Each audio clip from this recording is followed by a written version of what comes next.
Well, as to be expected, that was a thriller.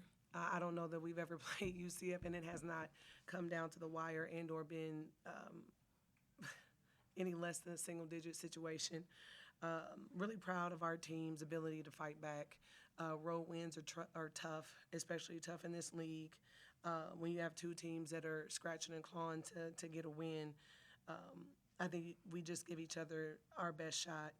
And I thought that they did a good job, and I was ultimately just really excited about our ability to stick to the game plan in the second half.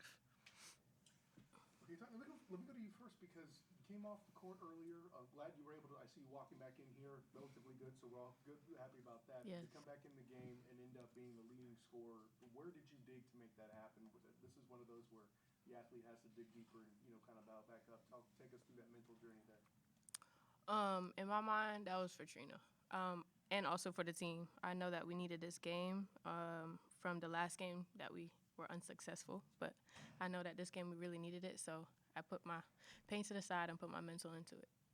And for both of you, what was it that you were looking to do? I mean, obviously, last game out didn't go the way you wanted. Mm-hmm. What do you feel like you guys did, knowing you'd come into a game that you yourself said you was going to be a battle? What did you guys do better this time around to kind of make sure you secured the W? I thought we rebounded the ball better.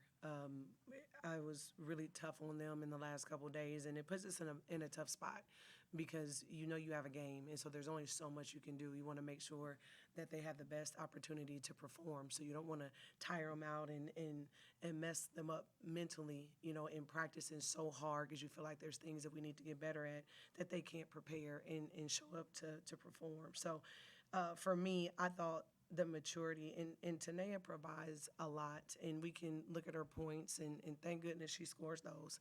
But really, it's leadership and experience and the maturity. I never hear her complain, no matter how many minutes she plays or what I ask her to do. Or what I'm putting them through in practice, she's always that person that just is going to show up, and I think that is what allowed her to show up for this team in the second half. It's sweet to hear her say that she showed up for me because I think that she saw me about to lose my mind there in the first half. And and I want to make this point because I think it's important. Coaches need a minute too sometimes. And kudos to my staff that a few of them came and stood around me when I was about to absolutely lose my mind. And then a few went to the team and made sure that they were organized and continued on the game plan. And that's the same thing I ask our players to do. I don't ask them to be perfect. I don't ask them to ignore or push down their emotions. I ask them to feel how they feel, and then let's figure out how to get out of them. And that's what I thought our team did in the second half after halftime especially. Well, okay, I got one more for you, Tineya, and then we'll go back to because I definitely want to put a view for both of you or something in the fourth quarter. But you mentioned you having to leave the game earlier, Tineya, and you ended up with the foul shots late, the opportunity to have the ball back in your hand. How much of a relief was that compared to like when you went down and had the injury, having that scary moment, and then the relief of having the ball in your hands with the chance to close the game out? How does that feel in comparison? It felt good.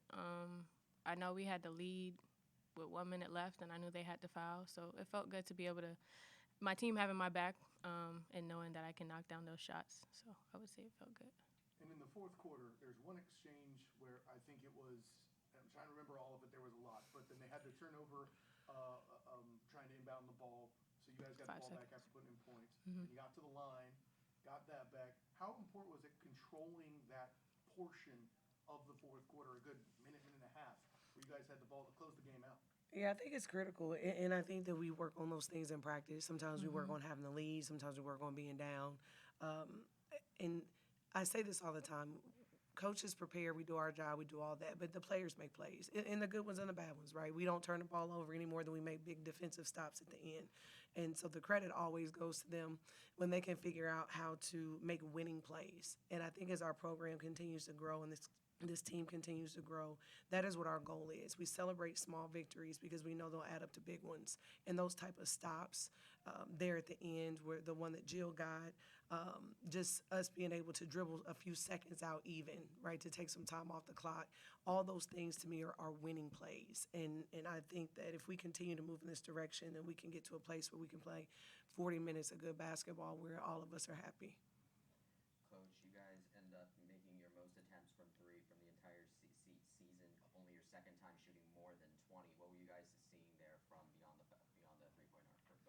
Yeah, that's never the goal. Yeah, we can say that in here, in the locker room, on national television, and wherever else. Our goal is to never, ever shoot that many threes.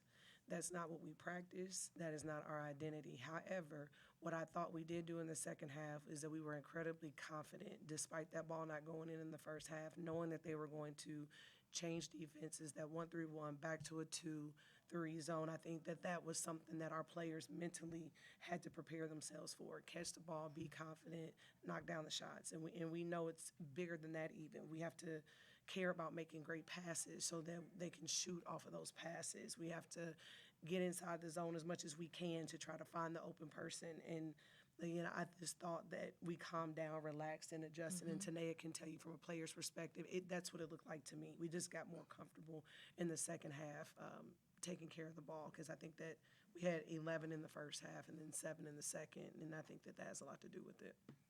I would say, we got a lot of shooters on our team. During halftime, we just told each other if you have the shot, just believe, stay composed. We know you can shoot it. Just take your time because, if you make the shot, then it'll be easier for us to get the ball inside. So we had to talk just to believe in each other. So that's what helped us. Well, and today you mentioned that in the third quarter you hit 3 of them there. Do you feel like that pulled UCF back out to have to respect the perimeter? For sure, and also allowed rebounding as well. So I would agree. You also have the big points off and turnover difference. So you talked about the defense. Just what were you guys seeing from that point, and what was maybe the difference between the first half and the second half in terms of that? I do think it was just being more comfortable. I think road games are just really hard, and sometimes trying to convince teams that are very talented and or athletic and have shooters and drivers in a post game like our team does, that what travels is always going to be defense and rebounding. And so if we can do those things, which is how we won this game in the last few possessions, it wasn't because we made tremendous offensive plays as much as it was they sat down and were disciplined and guarded the ball without fouling. And I think that as long as we continue to buy into that idea, then we get stops, and then offense is so much easier, right?